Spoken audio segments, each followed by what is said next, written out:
All right, the political war of words, viewers, has clearly escalated where it comes down to Operation Sindoor. The leader of opposition in Lok Sabha, Rahul Gandhi, has been launching a blistering attack on Prime Minister Modi and the government, demanding answers. On the other hand, you have the BJP going after the leader of opposition, Rahul Gandhi, suggesting that he's playing into the hands of Pakistan agenda. Modi की नसों में लहू नहीं, गरम सिंदूर बह रहा है. After Prime Minister Narendra Modi's fiery speech in Bikaner, leader of opposition Rahul Gandhi has launched a scathing attack. He asked the Prime Minister why his blood boils only in front of cameras and why he bowed before the US President. Rahul Gandhi posed 3 questions to External Affairs Minister S. Jaishankar and claimed that India's foreign policy has collapsed. शौर्य तो रुक गया हमारा. अरे शौर्य तो हम दिखाते, सेना PoK को कब्जा करती तो शौर्य दिखाई दे रहा था हमारा. हमने तो पीओके पे कब्जा कर लिया था, बटन दब गया, हम रुक गए. पहलगाम के कातिलों को तो निकालना पड़ेगा. पहलगाम के कातिलों को जमीन के 7वीं पुष्ट से निकाल के लाना पड़ेगा.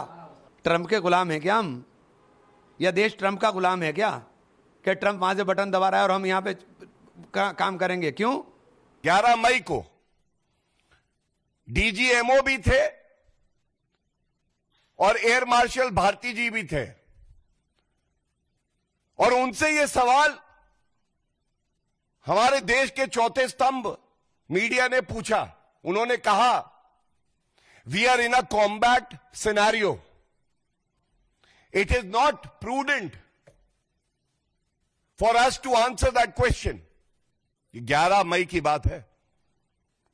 और उसके बाद राहुल गांधी, जो कि पाकिस्तान से बातचीत करने में लगता है ज्यादा व्यस्त है कि कैसे भारत को कमजोर किया जाए, सेनाओं का मनोबल तोड़ा जाए, इसका संज्ञान भी नहीं लेते हैं और पूछते हैं, ये बताइए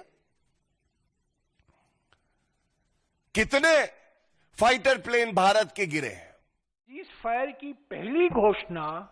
Earlier, the Congress leader had cited a Jaishankar statement to ask why India informed Pakistan about the attack on terror hubs. BJP MP Nishikant Dubey responded to that criticism. Dubey referred to an agreement reached by the Congress-supported Chandrasekhar government in Pakistan in 1991, in which both nations had decided to exchange information on attacks and mobilization of forces.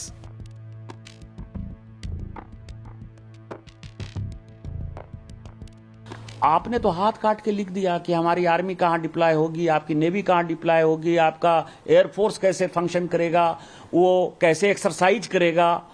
तो ये सारी बातें क्या देशद्रोह नहीं है? कांग्रेस ने vote bank की पॉलिटिक्स के लिए देश के साथ धोखा नहीं किया कि उनको बांग्लादेशी वोट बैंक चाहिए, उनको पाकिस्तानी वोट बैंक चाहिए. भारत सरकार को इसके ऊपर जो है देशद्रोह का मुकदमा चालू करना चाहिए और इस एग्रीमेंट के ऊपर जो एग्रीमेंट बनाने वाले थे, करने वाले थे, उनके ऊपर वो जिंदा है या नहीं जिंदा है वो उनका अपना सवाल है, लेकिन किस परिस्थिति में हुआ ये देश को बताना चाहिए और कांग्रेस के ऊपर एफआईआर करना चाहिए. ये शायद अप्रैल 1991 का साइन किया हुआ अग्रीमेंट है. ये अग्रीमेंट पीस टाइम का है. पीस टाइम में गलतफहमी ना हो दो देशों की सेनाओं के बीच में, थल सेना, वायुसेना, जल सेना मूवमेंट से, उसके बारे में है. सर्वप्रथम जो राहुल गांधी जी कह रहे थे वही सच है. जयशंकर जी ने इन्फॉर्म किया पाकिस्तान को और उसकी पुष्टि खुद बीजेपी कर रही है. जिस अग्रीमेंट का वो हवाला दे रही है वो पीस टाइम का अग्रीमेंट है. जयशंकर जी ने जब वॉर लाइक सिचुएशन थी तब इन्फॉर्म किया था. Meanwhile, AAP MP Sanjay Singh took a jibe at Prime Minister Modi and called him Sindoor ka saudagar.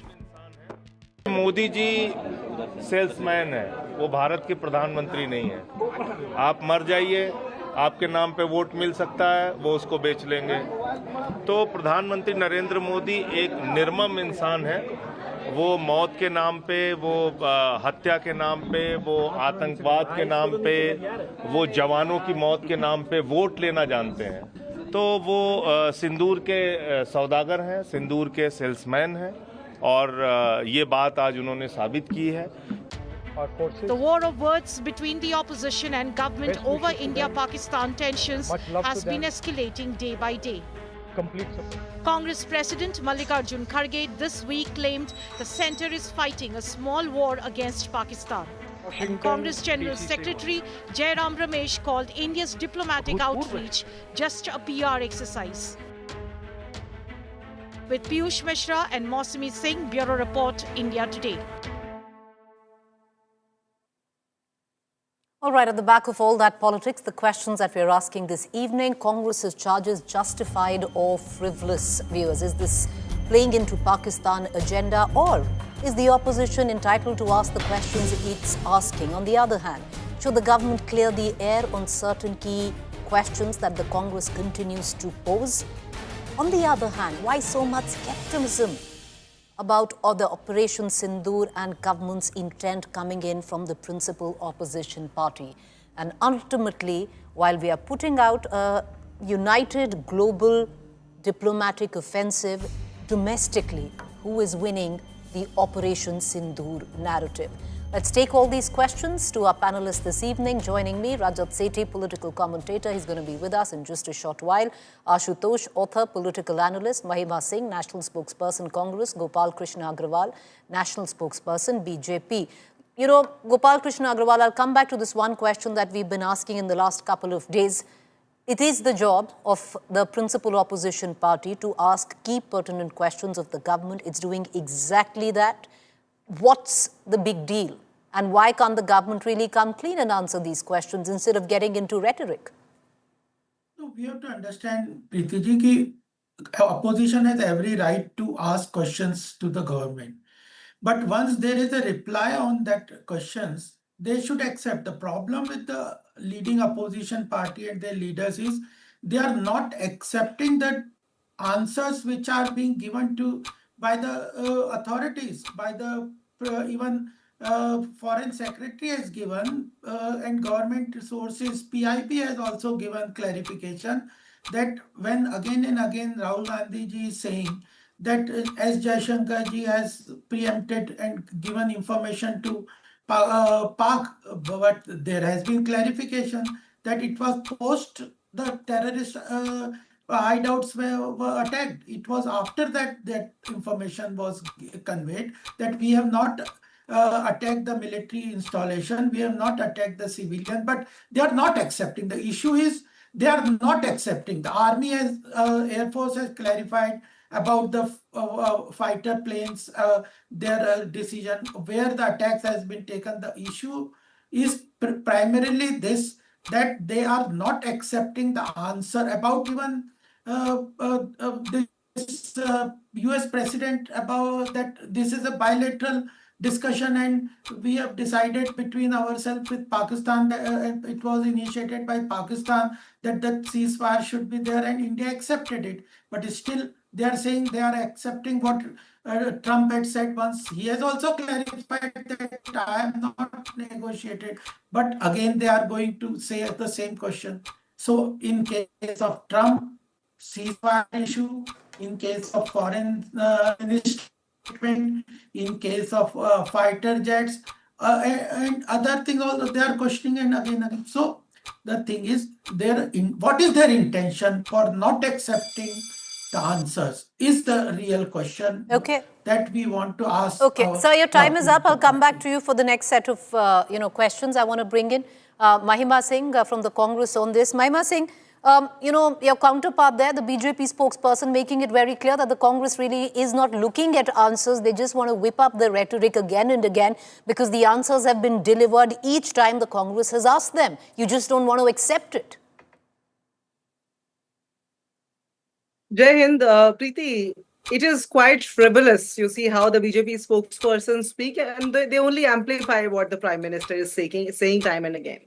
Yesterday, the Prime Minister went to Bikaner. Our simple question is, in these 30 days, has he not found the time to go to Kashmir, or is there not enough will to go to Kashmir and talk to the people there? We want to ask the Prime Minister and his external... Sir, there's no point interrupting. We won't hear you. Go ahead, ma'am. Make your point. And you see, we want to ask, President Trump has spoken 8 times. 8th time he spoke day before yesterday and he said they are cracking a big deal with India what is the cost of this Sindoor? Yesterday, hearing the Prime Minister's speech, Preeti, I was prompted to write these lines, and I must say it here.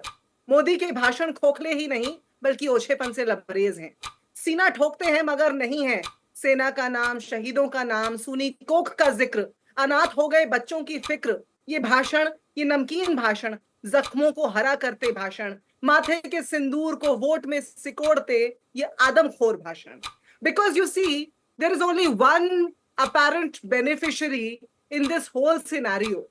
30 days have passed. Why does he not mention the martyrs of the army? Why does he not mention the civilians who have been killed? Why does he not condemn the trolling of Himanshi Narwal or Vikram Mistry ji or his daughters, or for that matter his own minister speaking on Colonel Sophia Qureshi? He goes to Bikaner, doesn't go to Kashmir and says मेरे रगों में गरम सिंदूर दौड़ रहा है. That would be toxic for a matter of record. That would be really toxic. But when he is making such claims कि मेरी रगों में सिंदूर दौड़ रहा है, तो फिर आपका खून नहीं खौलता कि वो 4 आतंकवादी, where are those 4 perpetrators, the 4 Okay, ma'am, your time is up. I'll come back to you. I'll cut across to Ashutosh, but before that, I'll bring in Gopal Krishna Agraal for a quick rebuttal, and then we'll go to Ashutosh. Gopal Krishna Agraal, the fact is, there are certain questions that need to be answered which haven't been answered. Possibly there are certain questions, like you pointed out, that the Congress is now playing politics and is building on the rhetoric. The latest set of questions that Rahul Gandhi, the leader of opposition, has put up, and in return the Congress is actually calling him somebody who's fit for the highest award in Pakistan, Nishane-Pakistan. But the questions that ideally should be answered, Gopal Krishna. Number one, why has India been allowed to be hyphenated with Pakistan? Number two, why didn't a single country back in condemning Pakistan, though 3 countries have outrightly come out and backed India, which is Taiwan, Israel and Japan? And why have we asked Trump to mediate between India and Pakistan? There has been no clear answer to that till now, Gopal Agraal. Because it might have come on day one by the spokesperson of the Ministry of External Affairs, but like the Congress is pointing out, if 8 interventions by the President of the United States of America has been made where he's practically stated he intervened, doesn't it warrant at least the External Affairs Minister to come out and give a befitting reply? Why are we soft peddling it? No, the government has clarified that there has been no intervention between a negotiation and intervention from the US president. He had been talking, and India had been talking, other countries had also been talking with India and Pakistan, but there is no intermediation that has been clarified. But if still the president says, we cannot just control what he says, we can only state the fact. The government has clarified that there has been no intervention. The initiation for the ceasefire was requested from the hotline by Pakistan DGMO, and it was responded to by Indian DGMO. That is clear. What American president says, we have no control on that. Secondly, to clear the air about the global countries, about their confusion or their understanding between what India's attack was on Pakistan, how we dealt with anti-terror measures, etc. The government has sent all-party delegation to almost 58 countries. For this only, government has to clarify some of the countries which are not in line with our thinking. Therefore, outreach has been taken place. And secondly, third point is about the negotiation. So there's a problem with your audio output. We're going to try and connect you in just a while. We can't really hear you. We're going to try and correct the audio of the BJP spokesperson. I want to bring in Ashutosh into this conversation. Ashutosh, we've debated this ad nauseum over the last couple of days, that there needs to be at least a red line which the opposition needs to understand and honor. While this needs to be put in perspective, questions need to be and should be asked by the opposition. Some questions are outlandish. See, Preeti, I think the government also needs a red line. Why I'm saying so? Because there's too much confusion around. Too much confusion.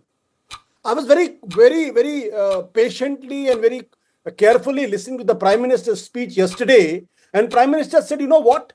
आतंक के आकाओं और आतंक की सरपरस्त सरकार में अब फर्क नहीं होता.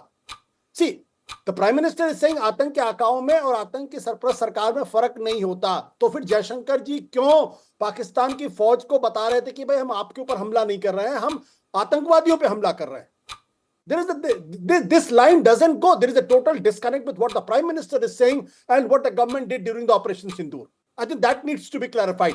When we are making a distinction between the army and the terrorist organization, Pakistan did not make any distinction. Pakistan was directly attacking our civilians. Pakistan was doing all kinds of nonsense things. And even the Pakistan had the guts to, and whatever say we may call it, when the DGMO, the ceasefire was announced, Pakistan broke the ceasefire and still was sending drone on us and going all kinds of golabari. Now the issue is, the government should come out clean on the fact that whether they still view that this is a war, was it a war or not? You ask any BJP spokesman, they say, no, this is not a war, this is not a war, this is not a war. You ask, was there a ceasefire? No, this is not a ceasefire, this is not a ceasefire. This is an understanding. What I have heard, little bit of English, what I know is that the ceasefire is always done between the two enemies. And the understanding happens between the two friends. So, we should be very clear on this, and that is why there is so many questions. Mr. Donald Trump again has said that it is because of him when he was talking to Cyril Ramaphosa, the South African president. Again reiterated the same thing. It is because of him that Pakistan and India got together and ceasefire was announced. Now, why the Prime Minister is not saying? Why the Home Minister is not saying? Why the Defense Minister is not saying? And why the Foreign Minister is saying, Mr. Donald Trump, you need to shut up. Okay. Why? I want to move to Mahima Singh, and I think we do have Rajat Sethi with us. But Mahima Singh, to bring you in, very quickly on that, the Congress has taken grave offence of Rahul Gandhi, the leader of opposition's picture, being juxtaposed with that of Asim Munir from Pakistan. Fair point. But having said that, in the same vein, the LOP, Mahima Singh, has called the External Affairs Minister, JJ, which is Jaichand Jaishankar. And, you're doing exactly what you are accusing Pakistan of doing. You really are accusing the External Affairs Minister, who could have worded his sentences better, and you're calling him Jaichand. We all know what the connotation of Jaichand is, Mahima. Preeti, please read and analyze the statement given by the External Affairs Minister minutely. You see, what he says is at the start of, they can go on course correcting, damage controlling as much as they want to. But what he said was, at the start we informed. And at the end, he goes on to say, well, Pakistan did not take the good advice. Now, what do you read between these two lines? We gave advice, they did not take good advice. So we did what we have to. Now they can go on saying, well, we informed afterwards. No, they did not. And he said exactly what the truth was. Now, let me just ask the BJP spokesperson and let him answer. They are talking about Nishane Park today. We want to understand, we want to learn from them. And if they do not know, we want to remind them. Nishane Park was given to Morarji Desai, a BJP leader, a prime minister of a BJP coalition government. He was given Nishane Park. He was also, prosecuted in the US for divulging information. He was, we know all the accusations that have been there. And apart from that, Preeti, who went on to exonerate and appreciate Jinnah on his very land, on his very motherland? It was Mr. L.K. Advani, Mr. Murli Manohar Joshi. What is the BJP talking about today? Now, the BJP spokesperson was very, it is a mockery of the nation and those who were killed on the 22nd of April when he says, well, we cannot control Mr. Trump. He will go on to say, we know you cannot control Mr. Trump because he sent our brothers and sisters shackled, force-feeding them cow meat, and you could not do anything. The Prime Minister was there in America and US Army planes were landing in India one after the other. We do not know you can not do it. We do know because tomorrow Trump will come and say that he has acquired India. He will threaten the sovereignty of India. Is this what Modi government is going to say? Is this what they are going to say when tomorrow Trump goes on to make such bizarre statements as he's making right now? Ma'am, your time is up. I want to bring in Rajat Sethi. Ma'am, your time is up. I'll come back to you later. I'll circle back. Rajat Sethi, I want to bring you into this conversation.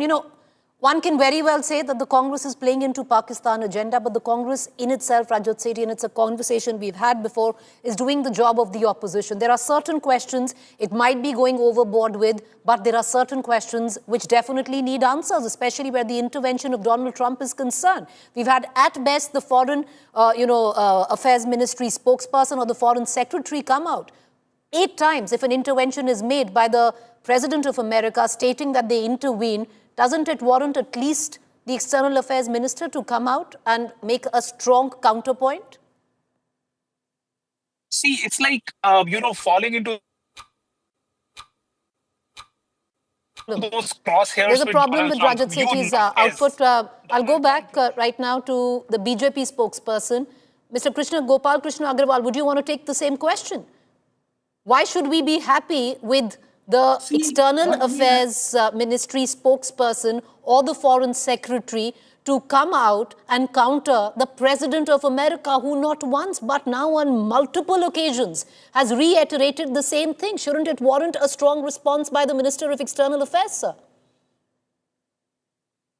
Already our government has clarified that there is no intervention by any outside party other than it's a bilateral discussion and it's a bilateral decision. And our position vis-a-vis Pakistan is very clear that Kashmir and terrorism, Kashmir is a bilateral issue, and terrorism is the only point where we will talk to the Pakistan at this point of time. No intervention by third party is accepted and was done. It has been clarified. Even Mr. Trump next day had said that I have not negotiated the ceasefire. I just talked to Prime Minister Modi. He is a close friend of mine, and I have talked to Pakistan President. So it is very clear that the global leaders at that point of time did not want to escalate the India-Pakistan skirmishes and the fight, and therefore they were talking, and India was also talking to all the international leaders who were calling. So where is the problem in this? Trump himself has clarified that I have not negotiated the deal. I have talked to them. Indian government has said there is no third party. It's the initiative for ceasefire was initiated by Pakistan DGMO, and we accepted it. So why can't opposition accept this? Why they are insisting what Trump is said once at one point of time? Whatever Trump may say, but when our Indian government is saying on such a sensitive issue, and on an issue where army has also clarified why they can't believe in our army. The foreign minister secretary has clarified it. All the armed forces have clarified it. The other persons have clarified it. Even Mr. Trump had once said that I have not negotiated. We are again and again saying that there is no third party role in. That's incorrect, sir. That's incorrect. President Trump has never said that he's never negotiated. Number one, the Indian Armed Forces. Sir, 1 second, your time is up. The Indian Armed Forces have never come out and said that America hasn't negotiated. So it's not that the Indian Armed Forces has denied it. Neither has the President of America denied intervening. On the contrary, he's only reinstated the same point. So therefore, the larger question also, sir, 1 second, I'll come back to you. I'll come back to you with that question, and maybe you can answer that question then, Mr. Agarwal, you'll have your time. But, please dwell on the question. The fact is you have delegations going abroad, and what are these delegations doing? They're actually going country to country, asking these countries to be neutral. That why are they neutral? They should take a stand. You're actually re-emphasizing something which is only glaring at the fact that there are not too many countries supporting us. I'll come back to that. But I want to bring in Ashutosh into this conversation. Ashutosh, but one needs to temper down. Look at the tone and tonality of what the opposition is asking. Yes, certain questions pertinent, but when we get down to semantics of how many planes were down, why can't you come out with it? Would you at least reckon and accept that these are not questions that need to be asked just yet? But why, Preeti, these questions should not be asked? I just fail to understand. Why these questions should not be asked? Why we are creating a holy cow in this country? See, I've already referred to how the American Supreme Court has given orders on the Pentagon paper, and it said very categorically, even the press and even the citizens have a right to know what is happening on the front line. Now, see, if it is an open society, there is a democratic society, then every question should be asked and every question should be answered. I can understand that the government doesn't want to speak in public, but government can always talk to the leader of opposition in private and say, this is what has happened. And the debate should have ended. No, but the government is not doing that. See, I think the foreign policy has majorly failed this country. Our foreign policy has majorly failed our army. And why I am saying so? In 2021, the Pakistan was under the grey list in the FATF. And in 2022, the Pakistan was away from that list. Now the government of India is again trying to convince people that Pakistan should be into the grey list of the FATF. Who will we answer the question? Why we have in the last 4 years we failed to convince the global powers and others that Pakistan is a failed state. Pakistan is sponsoring terrorism. Pakistan is killing innocent Indians. And this, unless we have not done our homework sufficiently. If we had done our homework sufficiently, if we are aggressive enough, Pakistan would not have been out of the FATF grey list. Point number one. Point number two, IMF. Again, the same thing. Same thing happened. Pakistan got the $2.44 billion from the IMF, and we failed to understand. Now we are sending people to the different capital. I welcomed it, but the fact of the matter is, what are you going to tell them? Are you going to tell that the Pakistan is not doing this? That means still these people are not convinced about what India has been saying about the Pakistan. So issue is the foreign policy and the people sitting in the MEA needs to explain why this is happening and why they have failed. Okay. Do we have Rajat Sethi? Okay, we don't have Rajat Sethi. He's not with us. I think there's a network problem there. But I'll bring you in, Mr. Gopal Agraal, and I'll go back to Mahima Singh after that. But the larger question, Gopal Agraal, today, we've got delegations that are going country to country to try and convince these countries on why are they not taking a stand and why do they remain neutral. It is a larger question that somewhere down the line there must be some fault, at least in our diplomatic channels, that today, other than a Japan, a Taiwan and an Israel, we have no country that has openly come out and supported us. Preeti ji, we have to understand that there is a marked difference in our policy with regard to foreign dealing with Pakistan. You see it after 26/11, what happened, what a reaction that the Congress had and what action they take against terrorist attack from Pakistan-sponsored places.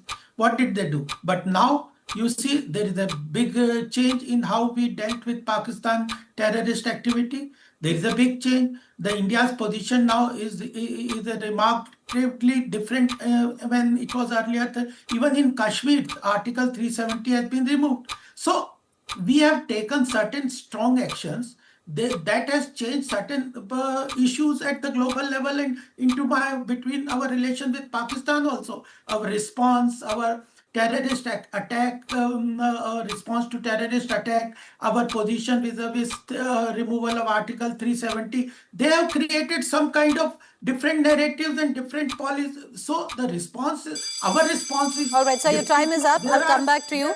Okay, now I think we finally do have Rajat Sethi with us. Rajat, you've become as elusive as what the Congress calls a befitting reply to President Trump. But I want to bring you in. And the question that I asked you on, what the Congress clearly deems should have been a stronger response to President Trump. And the larger question, we have delegation after delegation. It's interesting because none of those delegations have gone to any of our neighboring countries, emphasizing on the hostility of it all. And on the other hand, country after country where we're only trying to emphasize, why are you neutral? Why aren't you standing with us? That's quite counterproductive diplomatically, Rajat. So I will recall what John F. Kennedy said. He clearly says that ask not what the country can do for you, ask what you can do for the country. And I think this, especially during the times of crisis, calls in for all of us to come in, chip in, and try and do whatever level best we can do in terms of ensuring that the narrative, whatever you're talking about in our immediate neighborhood or in the Western media, is addressed. I understand that a rise of India is in nobody's interest. We are all alone in this world. Especially the West has seen that China and the Chinese rise went on uncontrolled, and this is why all the focus will be on India to ensure that India's growth story remains scuttled, and there will be no outwardly support coming in from several alliance partners. Therefore, we have to look inwards, strengthen ourselves, ensure that if at all push comes to shove, we are ready to defend ourselves and our borders as much as we can.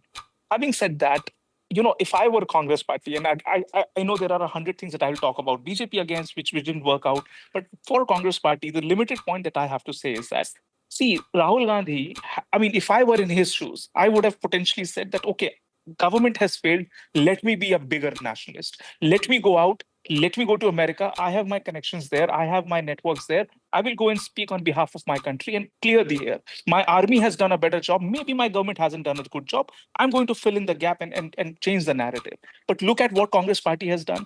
Instead of taking up a more positive agenda, they have fallen into trap of this narrative battle, which is being unleashed by the Congress, by the Pakistan and the Pakistani media. Why would you want to give this as an alternative to before the Indian masses? You could have come up with a very, very positive approach. Therefore, I agree with you. Our neighborhood policy requires a reset button. A lot of things have changed. I mean, Preeti, I'll just add one more thing. For example, TikTok. It is blocked in India, but it is not blocked in the other South Asian countries. There is this rising tide of nationalism or fraternity that we are seeing between the Nepalis and the Pakistanis and the Bangladeshi. So these are newer dynamics which we will have to prepare ourselves. And I don't think we should, put our head in the sand and hope that this penguin effect will ensure that the storm is going to pass by. Maybe, reinstate our relationship with our neighboring nations, because I would think in the history of India, this is one of the worst ties that we've had with our neighbors. I'd like to bring in, 1 minute, Mahima Singh, final comments, ma'am, 1 minute. Preeti, it is very interesting. And you see how you understand BJP's and Mr. Modi's double face. Yesterday, while delivering that speech in Bikaner, he said, no trade with Pakistan. All right. China came out and said upfront that they support Pakistan unconditionally. Why are we conducting lakhs of crores of trade with China? Why do you not put a stop on that? Because by supporting China, was this really about Pakistan and India and about the neighboring countries' foreign policy? Bangladesh happens and Modi government has no clue. Sheikh Hasina finally asks for refuge and lands in our country. So we have seen what Modi government has done to our foreign policy, especially with our neighboring countries in the past few years. We have seen, a whole... okay, we're running out of time. I'm going to take 9 seconds off your time. I want to give it to Gopal, Krishna, Agraal. Sorry, ma'am, I'm running out of time. I wouldn't ever come in like that. Mr. Agraal, you have 50 seconds, sir. Go ahead. I want to tell that when you rise in the global leadership ladder, you have several challenges. Congress policy was surrender and then buy peace. Our policy is to watch our national interest and fight to the utmost interest of protect the interest of the country, and we have taken strong decisions. I have a right to rebut your Preeti, please. Ma'am, I don't have the time. You got your 1 minute. Okay. Yeah, we have taken strong No, ma'am, 1 second. Everyone's got equal time. Let's not get there. I just want to bring in 50 seconds to Ashutosh. Go ahead, sir. Make your point.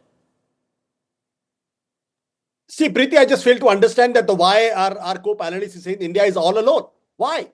I think in the last 10 years, we are made to believe that India is a 140 crore big economic market. We were told that Mr. Narendra Modi is the tallest leader this country has ever produced, and every leader in the world is his friend. And we were very aggressive about it. Okay. Then what the foreign ministry was doing? Okay. The foreign ministry job is to get friends. We need a new foreign minister, not this one, who has spoken about every minute. All right, sir. 40 seconds. Rajat, make your point, please. Well, I think essentially what needs to be said is, let's ignore Trump. Let's keep that topic aside. Let's refocus on what our strengths are as a country. And I believe everybody has to chime in. Today, there is a multi-party delegations which have gone out across the world. Let us present a best case forward. Let them engage with these stakeholders around the world and see what comes out. Okay, I'm going to come in. I'm full of despair. Terribly run out of time in this debate. We wish we had you earlier, but that's that. I let it be. But like I said yesterday, it's going to be something that's going to continue and also through the course of many days to come.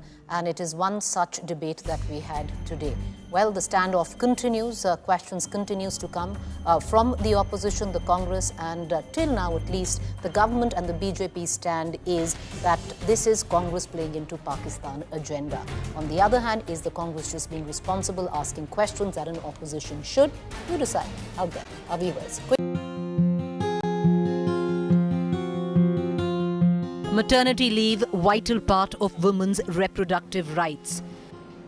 The top court of the country making it clear that maternity leave is an integral component of maternity benefits. A bench of Justice Abhay S. Oka and Justice Ujjal Bhuyan further said that no institution could deprive a woman of her right to maternity leave. The landmark order comes in the wake of a petition filed by a government teacher in Tamil Nadu, who was denied maternity leave after the birth of her child from a second marriage. In her petition, the woman said her maternity leave was denied on grounds that she had 2 children from her first marriage. Tamil Nadu has a rule that maternity benefits will only be extended to the first 2 children. The petition said that she had not availed of any maternity leave or benefits for her 2 children from her first marriage. The woman also claimed that she entered the government workforce only after her second marriage. Siding with the petitioner, the Supreme Court expanded the scope of maternity benefits, saying maternity leave could now be recognized as part of basic reproductive rights. In 2017, a significant amendment was made to the Maternity Benefits Act on the Supreme Court's orders. The maternity leave was increased from 12 weeks to 26 weeks for all women. Women choosing to adopt a child are also entitled to 12 weeks of maternity benefits, while 3 months are given for the third child. Ever since the Maternity Benefits Act, there have been 2 contrarian views. One that suggests that this will greatly help women in the workforce. The other that says it could be detrimental. While 75% of women in India are employed in the unorganized sector and work without any benefits, this legislation only making an impact on the 25% working in the organized sector. But why shouldn't they benefit? Well, it's a little complicated. As per studies post-2017 amendment, there seems to be a clear maternity leave bias. Studies have found women 22% less likely to receive interview calls from smaller firms. A decline has been attributed to the increased cost burden on employers. 30% drop in employment amongst women in the high fertility age group. Reluctance to hire women linked to financial implications of employer-funded maternity leave. 75% of women experienced career setbacks for up to 2 years after returning from maternity leave. 42% of respondents reported encountering bias at work upon their return. So while India's maternity leave policy is progressive on paper, it has sparked a separate debate over whether it may unintentionally hurt women's employment prospects.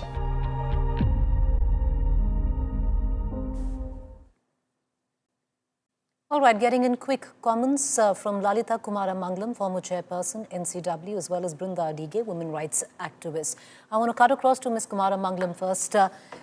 Ma'am, what happened today in court could be landmark, but when you read into the larger picture of maternity leave, even though it benefits only about 25% of the women workforce, 75% is in the unorganized sector and they don't benefit from the maternity leave.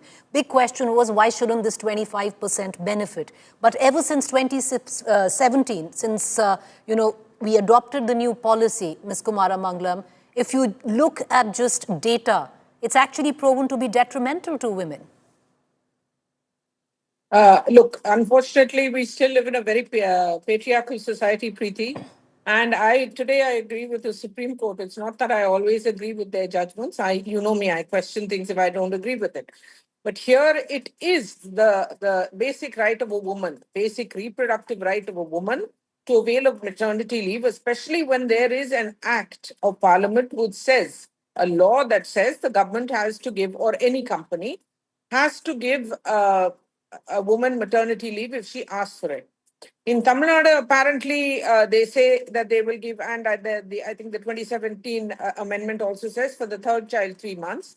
But in this lady's case, she has made it very clear that she's never worked for the government earlier, one, and two, that she's never availed of maternity leave either.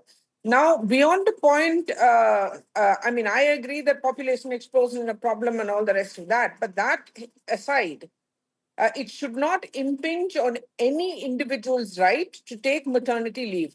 It's a well-known fact that maternity leave is not just for the convenience of the mother, but for the health of the newborn baby also. The first to the 6th month, the babies are extraordinarily fragile. All of us who have children know this. And they need to be preferably breastfed. There are lots of issues that are dealt with in the first 6 months of a baby's life. And the best person to steer the baby through, see that he or she is growing a little well, healthily, etc., is a mother. Nobody, as you know, can take a mother's place. And no government or private or public company should have the right to interfere in this, especially when there is a law. Now, in this lady's case, I don't think the Supreme Court is wrong at all. I think they're absolutely on dot and they're quite correct. We tend to become very judgmental. 2 बच्चे काफी हैं, उसके क्या 5 बच्चे हैं. I mean, all that is separate. If you're talking about freebies, government benefits, that's a separate thing. This is not that. This is maternity leave, which, as everybody knows, Fair point. There are many reasons behind it, not just for the woman to recover from the birth, also because the baby needs its mother's attention. I mean, only a mother can actually basically breastfeed a child. Fair point. I mean, there are many such issues, Preeti. So I feel that the Supreme Court was quite right. Fair point. I want to bring in Brinda Adige. Brinda Adige, would you want to touch on the larger picture? Because Ms. Kumara Mangalam clearly put in perspective on what the Supreme Court said today, which many are reading as landmark. But having said that, when we look at the larger picture, Brinda Adige, 75% women don't even, get the benefit of maternity leave because they're in the unorganized sector. The 25% that do, and in the last couple of years since 2017, if you look at data, and that's the sad documentary to it, is that maternity leave, the 6-month stipulated leave now, is actually proving to be detrimental when it comes down to women employment. Yes, almost 75% of women in the informal, unorganized sector do not have the benefit of this law and this act. But like you pointed out, even the 25% who can avail these benefits do not get it because of the stereotypical bias that is there, one. Two, everybody thinks that it is a charity that is being extended to the female woman employee if she's going on leave and getting all of these benefits. Of course, the law says 80 days and after that you can take the 12 weeks of leave. But many of them do not even work, not only work 80 days, work more than that. That said, we again have to come back to ask the question, how many companies have been pulled up or how many women have actually come and reported that their leave was denied or their promotion was denied, or after they come back from maternity leave, the same position was given to them. None of this is being monitored. Though the court has said that reproductive rights are an integral part of women's rights, it's nice for the court to say, but until and unless somebody complains, somebody brings it before some authority, none of this comes to the notice of anybody else. This particular case, her is a very strong case and she had the courage to take it all the way up to the Supreme Court. But you and I know that there are many such women who suffer silently, who give up on their careers and jobs. And yet my government continuously talks about giving that equal rights with equity. Fair point. If we are talking about Viksit Bharat, if we are not going to allow the mother to look after the child, and like Mrs. Kumara Mangalam pointed out, that mother is so important to take care of the child, development of the child, and to ensure that the child is healthy. Where will we have a healthy society or a healthy India? Fair point, ma'am. I appreciate both of you for joining us, and maybe a larger debate can also happen on this. Maybe certain tax incentives can be given to companies to, go ahead and offer the leave which is entitled to these women, and more importantly, that when they do come back, that they get, they come back on the same pay scale and they don't fall out of the women workforce. And that's clearly happening right now because data seems to suggest about 30% women either fall out and about 20% 2% of women have clearly stated that when they come back, they don't find that kind of atmosphere that they can be absorbed. I appreciate both of you for joining us. Thank you.